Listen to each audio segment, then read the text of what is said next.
నమస్తే. నేను మీ Gopi. Welcome back to our channel. ఈరోజు మనతో వచ్చరికి ప్రముఖ నిర్మాత నటికుమార్ గారు మన ముందున్నారు. సార్ నమస్తే సార్. వస్తాం. సార్ ఆంధ్రప్రదేశ్‌లో పోలింగ్ అయితే ముగిసాయి. మరి కొద్ది రోజులు రిజల్ట్స్ కూడా రాబోతున్నాయి. ఈ రిజల్ట్స్ వచ్చే క్రమంలో సజ్జల రామకృష్ణారెడ్డి గారు ఏమన్నారంటే అంటే వాళ్ళ కింద కార్యకర్తలు ఉంటారు కదా! కౌంటింగ్ దగ్గరికి ఎవరైతే వెళ్తారో వాళ్ళ కార్యకర్తలకి ఒక దిశానిర్దేశం ఇస్తున్నారు. ఏమని రూల్స్ ఎవరు పాటించాల్సిన అవసరం లేదు. ఏదంటే అది చేసేసేయండి. ఖచ్చితంగా ఈసారి మనం అధికారం చేపట్టే దిశగా మన కౌంటింగ్ జరగాలని చెప్తున్నారు. సో దీని మీద తాడేపల్లి పోలీసులు కూడా కేసు పెట్టారు. అంటే ఘర్షణ వాతావరణం నెలకొంటుంది మీ మాటల వల్ల అని. సో దాని గురించి మీరేమంటారు? సజ్జల రామకృష్ణారెడ్డి గారు, సజ్జల భార్గవరెడ్డి గారు వాళ్ళ అబ్బాయి ఇద్దరు సోషల్ మీడియాలో జగన్మోహన్ రెడ్డి గారి తరపు నుంచి వకాల్తా తీసుకొని అసభ్యకరం అంటే సజ్జల రామకృష్ణారెడ్డి గారు, భార్గవరెడ్డి గారు అసభ్యంగా తిట్టించడం అంటే సజ్జల బాలకృష్ణారెడ్డి ఫ్యామిలీ విడిపోవడానికి వాళ్ళే కారణం. వాళ్ళిద్దరే తండ్రి కొడుకులే. షర్మిలమ్మని తిట్టించడానికి కారణం ఆయనే. షర్మిలమ్మని విజయమ్మని అసలు అసభ్యకరంగా రాజశేఖర రెడ్డి గారిని మొత్తం టోటల్గా భారతమ్మకి వెన్నుదనుగా ఉండి కుటుంబాన్ని మొత్తం విడదీసేసిన వ్యక్తి ఎవరైనా అంటే ఆయనే. అంటే అసభ్యకరంగా కొంతమందిని లేడీస్ని హైర్ చేసి వాళ్ళ కుటుంబాన్ని తిట్టచ్చు, కొంతమందిని ఆ గొడవ సృష్టించడం, కొంతమందికి ఏ విధంగా సోషల్ మీడియాలో ఏ విధంగా ఇవ్వాలో వార్నింగ్లు ఎలాగ ఇవ్వాలో వార్నింగ్ ఒక పెయిడ్ బ్యాచ్ వీళ్ళందరినీ అరేంజ్ చేసింది. మొత్తం టోటల్గా విజయసాయిరెడ్డి గారిని జగన్మోహన్ రెడ్డి గారికి దూరం చేసింది కూడా సజ్జల రామకృష్ణారెడ్డి గారి. వైవి సుబ్బారెడ్డి గారిని దూరం చేసింది కూడా సజ్జల రామకృష్ణారెడ్డి గారి. విజయ్ కుమార్ రెడ్డి గారు అని ఒక ఆయన ఉంటాడు. ఆయన విజయ్ కుమార్ రెడ్డి గారు, ధర్మారెడ్డి గారు తిరుపతి చైర్మన్, ఈయన ఈ సజ్జల రామకృష్ణారెడ్డి. ఇప్పుడు ముగ్గురిది వాళ్ళు ఏం చెప్తే భారతమ్మ వచ్చేస్తుంది, భారతమ్మ ఏం చెప్తే జగన్మోహన్ రెడ్డి గారు వచ్చేస్తారు. అలా నడుస్తుంది. ఇప్పుడు వాళ్ళకి రారు అని తెలుసు, గెలరు అని తెలుసు, 16 సీట్లే వస్తున్నాయని తెలుసు. తేడా వస్తే 16 సీట్లు, మామూలుగా కొంచెం మామూలుగా యావరేజ్గా వస్తే మాత్రం 60 సీట్లు వస్తే వాళ్ళకి 110, 120 సీట్లు వీళ్ళకి వస్తాయనేది అంచనా ఉంది. అది వాళ్ళకి తెలుసు, నాకు కాదు, వాళ్ళకే తెలుసు అది. అయితే అన్నీ తెలిసిండు కూడా వీళ్ళని రెచ్చగొట్టి ఇప్పుడు గొడవలు సృష్టించి అల్లర్లు సృష్టించి ఎలాగైనా సరే ఈ ఎలక్షన్స్ని మనం టోటల్గా మళ్ళీ రీఎలక్షన్ చేయించాలి, మళ్ళీ రీపోలింగ్ చేయించాలి అనేది ఒక ఆలోచనతో పన్నాపలు పన్ని కొన్ని దగ్గర గొడవలు పెట్టడానికి ప్రయత్నం చేశారు. దాన్ని పోలీసులు భగ్నం చేశారు. సెంట్రల్ మొత్తం టోటల్గా వెరీ సీరియస్గా చేసి 4-5 ఇష్యూస్ దగ్గర ప్రాబ్లమ్స్ వచ్చాయి. ఆ 4-5 ఇష్యూస్ అని సార్ట్అవుట్ చేసి 144 ఎప్పుడూ లేనిది అసలు రివాల్ట్ నుంచే ఎవరిని ఊరు వీడి చెల్లకూడదు, బయట వాళ్ళు ఉండకూడదు, లోకల్ వాళ్ళు ఉండకూడదు. మొత్తం టోటల్గా very strict is police and very strict is మొత్తం total election commission very serious. And AP election commission చాలా సీరియస్గా తీసుకొని రౌడీ షీటర్స్ నాట్ అవైలబుల్. ఇవాళ ఈవినింగ్ కల్లా ఎవరైనా బయట వాళ్ళు ఉంటే కూడా వెళ్ళిపోవాలి. ఇవాళ ఈవినింగ్ నుంచి 5వ తారీఖు దాకా ఎవరు ఉండకూడదు, రాకూడదు. 2వ తారీఖున కొన్ని వార్తలు వస్తుంది. ఏది 2వ తారీఖు నుంచి 144 సెక్షన్ చెప్పారు. ఇవాళ సాయంకాలం నుంచి రౌడీ షీటర్స్, 2వ తారీఖు నుంచి బయట ఉన్నవాళ్ళు లోకల్ ఉన్నవాళ్ళు ఎవరు ఉండకూడదు. ఉండాలంటే ఎందుకు ఉంటున్నారు, దేనికి ఉంటున్నారు, ఏ ఇంటికి వచ్చారు, దేనికోసం వచ్చారు, ఏ పర్పస్ వచ్చారు అనేది మొత్తం డిక్లరేషన్ రాసి ఇవ్వాలి. ఇవన్నీ కూడా ఎలక్షన్ కమిషన్స్ కోడ్లో మొత్తం భాగం. అది సజ్జల రామకృష్ణారెడ్డి గారికి భయపడే పెడుతున్నారు. సజ్జల రామకృష్ణారెడ్డి గారు మొత్తం టోటల్గా వాళ్ళ కొడుకు కలిపి ప్లానింగ్లు, సోషల్ మీడియాలో ప్లానింగ్లు అవ్వచ్చు, ఇంకోటి అవ్వచ్చు. చెప్పాను కదా, షర్మిలమ్మకే దిక్కులేదు, సునీతమ్మకే దిక్కులేదు, విజయమ్మకే దిక్కులేదు, రాజశేఖర రెడ్డి గారి భార్యకే దిక్కులేదు.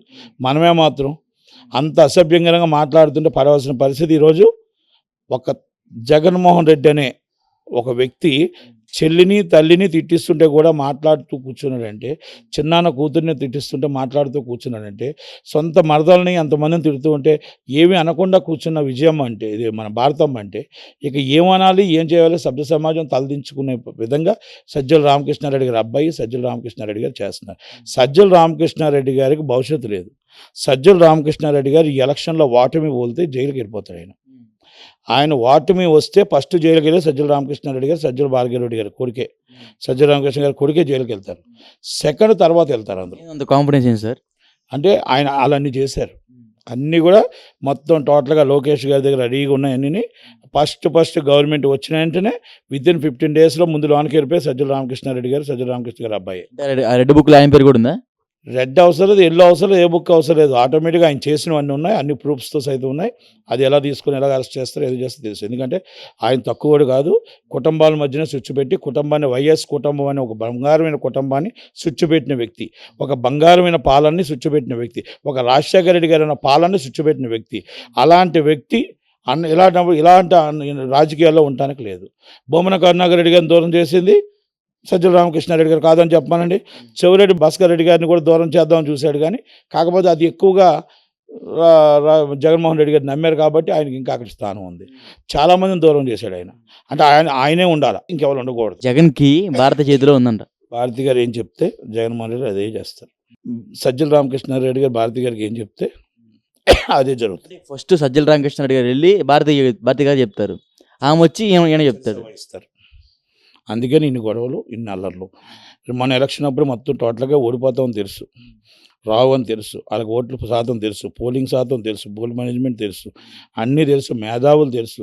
ప్రశాంత్ కిషోర్ చెప్పాడు, ఐప్యాక్ వాళ్ళు చెప్పారు, ఐప్యాక్ చెప్పారు, వీప్యాక్ చెప్పారు, ఇంకో ప్యాక్ చెప్పారు, బొత్స సత్యనారాయణ చెప్పాడు, అందరూ చెప్పారు, ధర్మాన చెప్పాడు మనం ఓడిపోతున్నాం, తమ్మినేని సీతారాం చెప్పాడు మేము ఓడిపోతున్నాం, అందరూ చెప్పారు.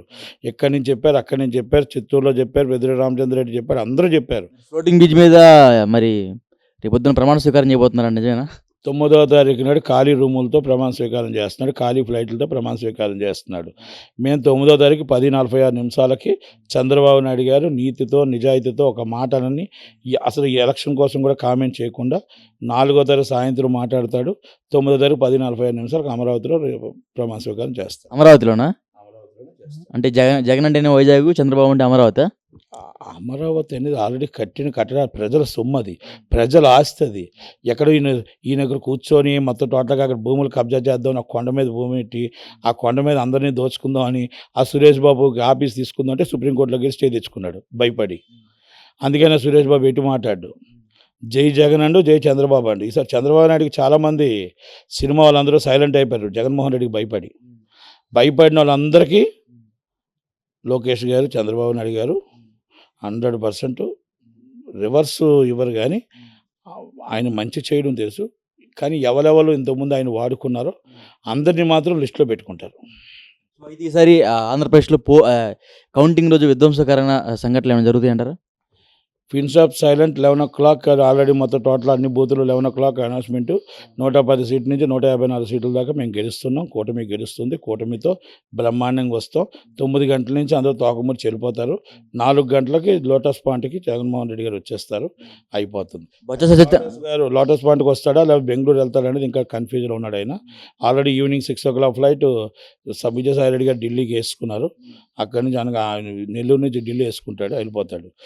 వైవి సుబ్బారెడ్డి గారు హైదరాబాద్ వచ్చేస్తారు, బొత్స సత్యనారాయణ గారు హైదరాబాద్ మకాం మార్చేస్తాడు. బొత్స సత్యనారాయణ 110 సీట్లు కూడా వేస్తామని చెప్తున్నారు. 110 అని మమ్మల్ని అనబోయి ఆయన అన్నాడు, అంతే తప్ప ఏం లేదు పొరపాటు. ఆయన ఈవినింగ్ 6 o'clock ఫ్లైట్కి వచ్చేస్తాడు, అంటే 6 to 7:30 ఉంది ఫ్లైట్. డైరెక్ట్ ఆల్రెడీ హైదరాబాద్ మకాం మార్చేస్తాడు. ఆల్రెడీ కొడాలి నాని గారు వచ్చేస్తారు, అందరూ కూడా రెడీగా ఉన్నారు. ఎవరికారు హైదరాబాద్ వస్తారా లేదా టీడీపీ పార్టీలో వస్తారా? టీడీపీ పార్టీ ఖాళీ లేదు కదా, హైదరాబాద్కి వచ్చేస్తారు. టీడీపీ పార్టీ ఖాళీ లేదు, చాలామంది ట్రై చేస్తున్నారు. ఆల్రెడీ డల్లాస్ నుంచి కొంతమంది ట్రై చేస్తున్నారు, డల్లాస్ వెళ్ళి కొంతమంది ట్రై చేస్తున్నారు. చంద్రబాబు నాయుడు గారిని బతిమలాడుకుంటున్నారు, డీజేపీని బతిమలాడుకుంటున్నారు, జనసేనని బతిమలాడుకుంటున్నారు, చాలా జరుగుతున్నాయి. కానీ దాంట్లో చేర్చుకోవడానికి అక్కడ ఒక ఆయన లోకేష్ అని ఒక ఆయన ఉన్నాడు. ఇలాంటి ఎవరెవరు ఎలాంటి వాళ్ళు ఏంటో అన్నీ తెలుసు, ఆలోచన చేస్తాడు. అప్పుడు దగ్గర నిర్ణయం చంద్రబాబు నాయుడు కాదు, బౌలో శంకర్ లాగా ఫోన్లో అంత మనవాళ్ళు అనుకోవడానికి ఉండదు అక్కడ. ఒకటి. రెండోది ఏమంటున్నానంటే, ఇవన్నీ ఒక ఎత్తు, పొరపాటున మా కర్మకాలి, రాష్ట్ర ప్రజల కర్మకాలి, లేకపోతే రాష్ట్ర ప్రజల దురదృష్టమో మళ్ళా జగన్మోహన్ రెడ్డి గారే వచ్చారు అనుకోండి, పరిస్థితి ఎట్లా ఉంటుంది? మా పరిస్థితి ఏమంటుంది? మా పరిస్థితి ఐ డోంట్ కేర్. మేము ఎదుర్కోవడం మేము సిద్ధంగా ఉన్నాం. ఈ 5 సంవత్సరాలు ఎదుర్కొన్నాను జగన్మోహన్ రెడ్డిని ఎదుర్కోవడం ఏంటి, ఎదుర్కోవడం రెడీగానే ఉంటాం. మేము జైలుకి వెళ్తానే రెడీగా ఉంటాం, మేము దేనికైనా రెడీగా ఉంటాం, అంత భయపడుతూ బతకం. కానీ 5 సంవత్సరాలు నిజంగా కానీ జగన్మోహన్ రెడ్డి గారు వస్తే రాష్ట్రంలో ఒక్కరి ఇల్లు ఒకరి పేరు మీద ఉండదు, రాష్ట్రంలో ఒక ఆస్తి ఉండదు, రాష్ట్రంలో మనం ఏం చేస్తున్నామో తెలియదు, రాష్ట్రంలో ఆడపిల్లలకి రక్షణ ఉండదు, రాష్ట్రంలో మొత్తం టోటల్గా అంధకార్యం అయిపోతుంది. కరెంట్ ఎప్పుడు వస్తుందో తెలియదు, అమ్మాయిలు ఎప్పుడు మాయమైపోతుందో తెలియదు, అబ్బాయిలు ఎప్పుడు మాయమైపోతుందో తెలియదు, మొత్తం టోటల్ మన భూములు మన పేరు మీద రిజిస్ట్రేషన్ ఎప్పుడు మారిపోతాయో తెలియదు. ఆ పరిస్థితి రాష్ట్రం వస్తుంది. కానీ అది రావడానికి కూడా ఒకవేళ నిజంగా రావాల్సి వస్తే దానికి ఒక 3 కారణాలు ఉంటాయి. ఒకటి పెన్షన్, వాలంటీర్స్. రెండోది అమ్మఒడి అని, ఇంకోటని ఇవన్నీ ఉన్నాయి. ఇది ప్రజలు ఏంటంటే మిడిల్ క్లాస్ ఫ్యామిలీస్ మా ఇంటికి వస్తున్నాయి డబ్బు. మేము కూర్చొని తింటున్నాం. మేము తింటున్నప్పుడు మళ్ళా చంద్రబాబు నాయుడు చేతికిచ్చి మళ్ళా మేము ఎక్కడో లైన్లు కట్టడం ఎందుకు? మాకెందుకు గతంలో ఆయన చేయలేదు? గతంలో ఆయన అభివృద్ధి అని మమ్మల్ని నాశనం చేసేసాడు. మా కుటుంబాలు బాగున్నాయి. మా పిల్లల్ని ఇంట్లో కూర్చోబెట్టుకొని మాకు ఉద్యోగం అవసరం లేదు. మాకు ఉద్యోగం వద్దు. నా కూతురికి పెళ్ళొద్దు. ఏమొద్దు. మేము ఇలా కూర్చోబెట్టి ఇంట్లో తింటాం.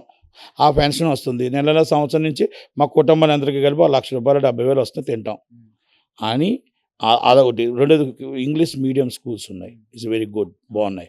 అలాగే ఆరోగ్యశ్రీ ఉంది. ఆరోగ్యశ్రీ చాలా బాగా పనిచేస్తుంది. అలాగే ఇప్పుడు ఎప్పటి నుంచే ఉంది కదా సార్? కాదు, ఒకప్పుడు పనిచేసేది కాదు. ఆరోగ్యశ్రీ వెళ్తే కార్డు మీద కూడా చూసేవారు కదా. ఇప్పుడు ఆరోగ్యశ్రీ స్ట్రిక్ట్గా చూస్తున్నారు.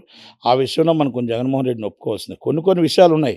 అంతే అంటారు, కొన్ని మంచి ఉంటాయి, కొన్ని చెడు ఉంటాయి కదా, అలాంటివి ఉన్నాయి. కానీ ఈ మంచిది వెనక అది 15% మంచి వెనక 85% చెడు ఉంది. మందు బాటిల్ నీ దగ్గర నీకు 4,000 ఇస్తున్నాడు, మందు బాటిల్ 300 ఇచ్చి 1,000 లాగేస్తున్నాడు.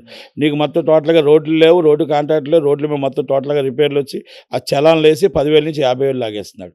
ఇలా ప్రజలకి 100 రూపాయలు వచ్చి నూనె వచ్చి 200 రూపాయలు లాగుతున్నాడు. చింతపండు 30 రూపాయలు 50 రూపాయలు, ఇలాగ పంచదార 70 రూపాయలు 100 రూపాయలు, ఇలా మొత్తం అంతా లాక్కుంటూ వెళ్ళిపోతే వస్తుంది 65 లక్షల మందికి. తక్కువ మిడిల్ క్లాస్ ఫ్యామిలీ జీవితం ఏంటో తెలుసా? ఈ నెల జీతం వచ్చిందా? ఈ నెల జీతంలో మన పరిస్థితి ఏంటి, మన బతుకేంటి? వాళ్ళకి పెన్షన్ ఉండదు, వాళ్ళకి రేషన్ కార్డు ఉండదు, వాళ్ళకి ఏమీ ఉండవు.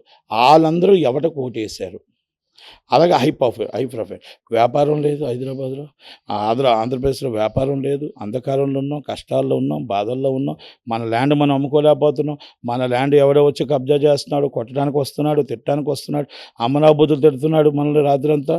ఆ తిట్లంటే కొంతమంది బోడిగడ్డ అని లెవెల్లో ఉన్నారు, ఆయన అయితే మరీ దారుణంగా తిడుతున్నాడు. పెద్ద వాళ్ళని లేపేస్తాను అంటున్నాడు. ఈసారి ఆయన గవర్నమెంట్ వస్తే కంపల్సరీ ఎర్రటి కత్తపెట్టుకుని లేపేస్తాడు ఆయన అందరినీ. అందుకంటే ఆయన నేను చూశాను చాలా వీడియోలు. అందరిని లేపేస్తాను అంటున్నాడు. పవన్ కళ్యాణ్ కూడా 2 నిమిషాలు టైం వేసి లేపేస్తాను అంటున్నాడు. చంద్రబాబు గారిని లేపేస్తాను అంటున్నాడు. అందరిని లేపేస్తాను అంటున్నాడు. ఇప్పుడు నెక్స్ట్ గవర్నమెంట్ వస్తే ఆయన డైరెక్ట్గా లేపేస్తాడు వచ్చి. అంతేకా మరి. అంటే ఇది రౌడీజం పాలన. ఈ రౌడీజం పాలనకి మనమే లైసెన్స్ ఇచ్చిన వాళ్ళు అవుతాం. ఒకవేళ అంటూ కర్మకాలి దురదృష్టవశాత్తు వస్తే ఈ పరిస్థితుల్లో ఆంధ్రప్రదేశ్ ఉంటుంది. ఆంధ్రప్రదేశ్ నుంచి దాదాపు 1 కోటి మంది జనం చెన్నై, హైదరాబాద్, బెంగళూరు, ఒరిస్సా, ఆఖరికి ఒరిస్సా రాష్ట్రం నుంచి మనకు వస్తారు. ఒరిస్సా రాష్ట్రం వెళ్ళిపోతారు, వీళ్ళు ఉండరు ఇక్కడ. ఆ శ్రీకాకుళం జిల్లా, విజయనగరం జిల్లా అందరూ ఒరిస్సా వెళ్ళిపోతారు. ఇక్కడ వాళ్ళంతా ఇటు వచ్చేస్తారు, అక్కడ వాళ్ళంతా అటు వెళ్ళిపోతారు, అక్కడ వాళ్ళంతా అటు వెళ్ళిపోతారు. ఆ పరిస్థితి వస్తుంది. విజయసాయి రెడ్డి మకం వేస్తాడు. ఒకటి నెల్లూరు, ఒకటి వైజాగ్. వైవి సుబ్బారెడ్డికి ఆయనకి పోటీ. నువ్వు సగం తీసుకో, నేను సగం తీసుకుంటా. నీకు ఈ ల్యాండ్, నాకు ఆ ల్యాండ్, నీకు ఈ ల్యాండ్, నాకు ఆ ల్యాండ్. ఇది అందరూ పంపకాల మహిమ అయిపోతుంది జీవితం. కనుక ఇవన్నీ జరుగుతాయి. అంటే ఏంటంటే ఊహాజనితం. వస్తే కర్మకాలి. అంటే సార్ అనుభవం కాదు, మరి చెప్తున్నాను.